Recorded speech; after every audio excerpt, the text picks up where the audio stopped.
Hey, good morning, everybody. Thank y'all for joining me for another episode of this Nirvanic Journey, where we are working hard to align our health with our enlightenment, okay? Today, we are going to talk about the awesome benefits that exercise has for your brain.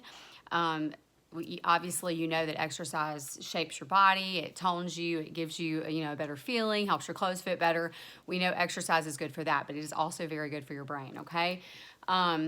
I don't know if you saw my video on how food affects our brain, but you can go back and watch it on my channel. Just go back to how food impacts and stuff like that.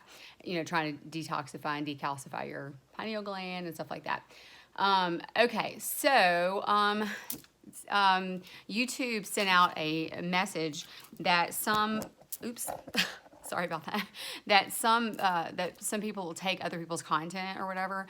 And so there was a video about it where people go in and they, steal people's content and then they take it and use it for themselves and market it a different way and just basically don't do their own work, okay? They take it. So I'm no longer going to be putting all the sightings in there, but if you want the sightings to it, I am going to start using my Instagram. I've been threatening to do that for a while, but so many things have been happening with my brother's funeral and all these different things happening. But anyway, so now I'm finally reaching a point to where I think I can start doing Instagram. And if you want to message me on there, it's Nirvanic Journey. And you can just say, hey, I'd like to see the sightings of, from whichever video it is, okay? So all that to say, all right, let's focus on the exercise that we need to add to our life for our overall health, as well as prevention of cancer and diseases and degenerative things that happen to our body, oxidative stress and free radicals and stuff like that. Okay, let's discuss some reasons first why somebody might not want to exercise, or excuses that most of us use to decide not to exercise. They're like, oh, I can't do it, because the main reason somebody will use to reason themselves out of physical activity or exercise is they're too out of shape. Okay. I mean, I get it. Okay. So I get it. You reach a certain point and you're like, oh my God, I don't think there's ever going to be an end to this.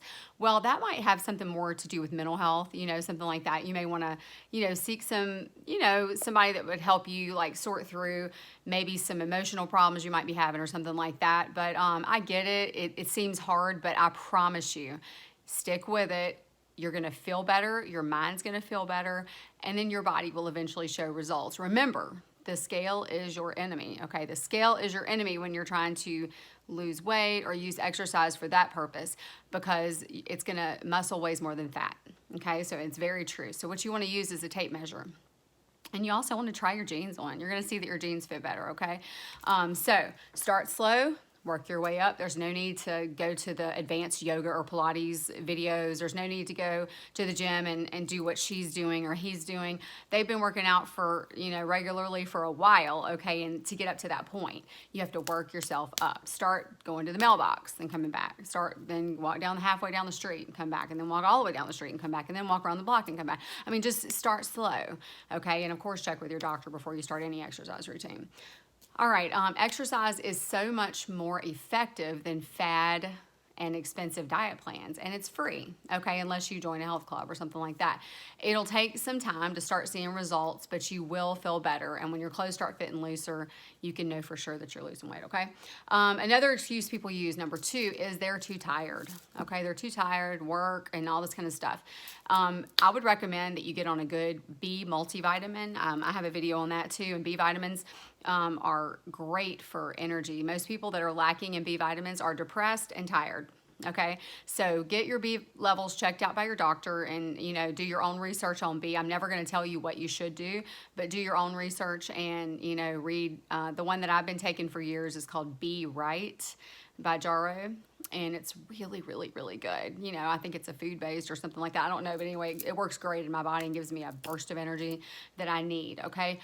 Try also cutting out caffeine. I know it sounds counterintuitive, but it's true. Caffeine actually creates a situation in your brain to where your brain creates more of the tired. So your brain creates a natural, tired chemical, okay, that when it's time to go to sleep.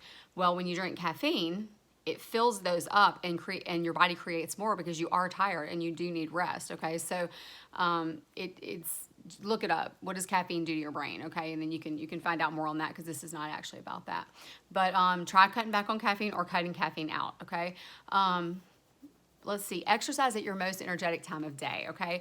I worked in pediatrics for years. I used to go in and I would go early in the morning. My best time of day was in the morning.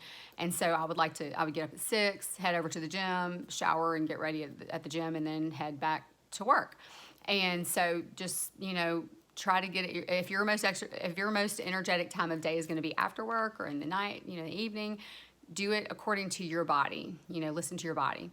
Okay, number 3 reasons people don't work out is they're not seeing results fast enough. Okay, it does take time. Okay, I'm not going to say it takes time to put on weight, because it don't.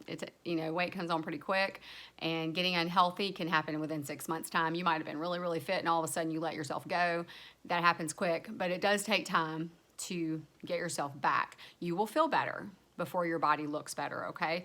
So primarily this is about your brain. But, anyway, right now I'm trying to figure out why people don't want to work out, or why we don't work out as human beings, okay? All right, so don't use the scale, like I said, because the scales will lie to you. All right, also another reason people use is you don't have a place to go. I go to a local park near my house. There's a 1-mile track. It's really nice. Nowadays, people are wanting people to get outside, okay? It's being pushed in communities to build nice sidewalks and, have nice cement poured nice, wide, safe sidewalks where people can bike and walk. Hopefully you have that in your area, but if your area is that rural, then you probably don't have to worry about walking on the normal road anyway, because you probably don't have a lot of car traffic and stuff like that. Here we have tons and tons of cars, okay? So they have to, build stuff like that for us. All right, so I use my track. You can also use the nearest high school to you. You're paying taxes. If your kids go there, of course you can go. If not, you're still paying taxes until you reach a certain age. In some cities, they'll delete that. But anyway, so use the local tracks near your house. I do squats at home, okay? So I hold on to something. You can hold on to a chair. You can do chair squats. It's safe. I like to hold on just because I feel like I get less pressure on my knees. I did have a knee injury years ago, and so I try to avoid putting too much, pressure on my knee. So also the gym that I go to is the cheapest membership they have is $10 a month, and you can use almost everything in the gym at $10 a month. The only difference is when you pay the $20, you can use some of the other, they have, I think, tanning and stuff like that. And then you can also visit other gyms. Whenever you pay the $20, you can go to any gym in the U.S., I think. And so that's a really, really good deal, 10 or $20, Also, sometimes it's fun just to go to the gym. I don't watch TV at home at all, but sometimes that's a good diversion, a good way to get on the treadmill and just run my butt off, okay? And then also some people, number 5 is because you're lacking motivation. I would go have some tests run at my doctor and try to figure out what's causing that ego, okay, to make us want to stay at home and stay in bed a little bit longer, okay? Your ego is very, very strong, okay? Your ego is strong. Your ego's been going since you were born, screaming because you want to eat, screaming because you want your diaper changed, screaming because, it's worried about its own self, and the hierarchy of needs and all this kind of stuff, and, you're hungry, you're tired, whatever. Beat the ego, okay? My ex-sister-in-law owned a gym in Louisiana, and they had t-shirts that said, work out until your body behaves. Basically, you have to fight through that ego, okay? We all face it. It's a daily demon thing that we have to fight. Once we face our fears, though, and once we get into a routine, you're going to feel so good that you're going to be almost addicted to it, okay? Let's see. The last thing I want to mention that most people use as an excuse, or some people use, and there's plenty of excuses, but I'm going to mention this one, lacking time. People don't have time. This is hard for some people, but your overall future health is worth changing your schedule, okay? So we do what we want to do. Okay, whenever we decide to date, boy, we're gonna figure out a few minutes, a few hours in our week to date or whatever like that. So whatever you really want to do, you're gonna find time to do it. Okay, ride your bike or whatever. That's awesome. That's a great thing to do. So after going through these common reasons that you might use to, and you might have a few of your own. I know they vary in validity, and I get it, but literally we do what we want to do. I will now tell you the amazing differences you can cause to happen within your brain with regular exercise. Okay, so according to this article I read called Exercise in the Brain by Dr. Jeffrey Klein, He states that brain neurons are the most high maintenance cells in our body and that they require a steady supply of glucose and oxygen or they die off. Okay, the brain represents only approximately 3% of our total body weight, yet it requires 20% of the total blood supply and 25% of the oxygen supply. So it takes a lot of blood and oxygen. Well, guess what happens when we work out? Blood and oxygen is forced into our head, okay? It's forced all over our body, and it just heals us, okay? It heals our, us all over. We have neurochemicals in our brain known as growth factors, called this because they cause the neurons to grow, and these have been shown to increase in the brain in number and size during exercise, okay? They've been proven. The neurochemicals are like the fertilizer of our brain and can also help prevent Alzheimer's and other degenerative neurological diseases, okay? We've also learned in recent past that the adult brain continues to make neurons throughout our entire lifespan. They used to think that, you only can make connections and new neurons and stuff like that early in life, but that has been disproven, okay? You can make it until you die. Okay, which we don't want to happen, okay? We want us all to be healthy and really fit. But in order to maintain good brain health and continue connections, we have to clear out the spider webs, okay, by forcing that oxygen and blood flow through the brain to keep it fresh and new and able to regenerate and heal. Okay, this article also states that aerobic exercise can increase neurogenesis within the hippocampus. This is the part of the brain where we form memories and we process our emotions, okay? So we'll have a better emotional well-being as well. Exercise helps to increase glutathione levels in the brain. Glutathione is the most abundant antioxidant in our body, and the lack of it can significantly contribute to oxidative stress, which leads to common side effects of aging, as well as neurological disorders like Alzheimer's, epilepsy, Parkinson's disease, and even schizophrenia. I didn't know about the epilepsy part. I thought that was just something that you get, but anyway, so it can cause all kinds of diseases to happen later in life. And nowadays, things are happening even younger in life because of the stress that we all are under, okay? Another article from NCBI states that exercise is a strong gene modulator that causes structural and functional changes within the brain, which aids in cognitive function as well as overall feeling of well-being. The article focuses on exercise causing an increase in brain plasticity or neuroplasticity. Neuroplasticity allows the brain to increase the neurogenesis or gray matter, to increase the gray matter of the brain, which helps in the frontal and the hippocampal regions of the brain, which I just mentioned, help in memory and learning and stuff like that. Also, increased blood flow to the brain causes angiogenesis or increased levels of neurotropic factors within the skeletal and heart muscles, creating a healing environment in those tissues. Okay, so basically you're just forcing good stuff all through your body when you're exercising, okay? Another article I read by Mental Health Weekly Digest, they did a year-long study on people ages 60 plus that already had memory problems in place, okay? And what they did was they took the group and they split it up. And they took half the group or however much of the group and they did aerobic exercise with them. They implemented that as part of their life, okay, daily or every other day. And then they took the other part and they implemented stretching. And at the end of the year, they retested their brain health, their memory function, their neuroplasticity and all that, and they found a 47% increase in the memory scores of those that did the aerobic exercise, okay?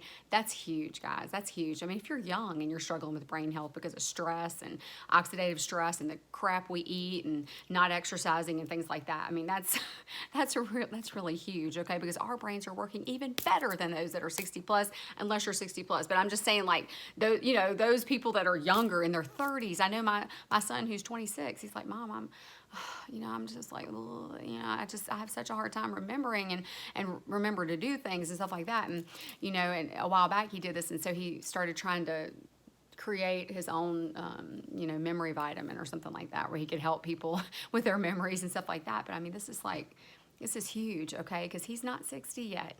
But if you're 60, there's hope, because you have hope until you take your last breath, okay? So anyway, another interesting study which connects exercise to mental health is a study that was done with mice, okay? Where they created an exercise routine, and the mice made them exercise, I guess, to eat or something like that, and they found that their levels of cathepsin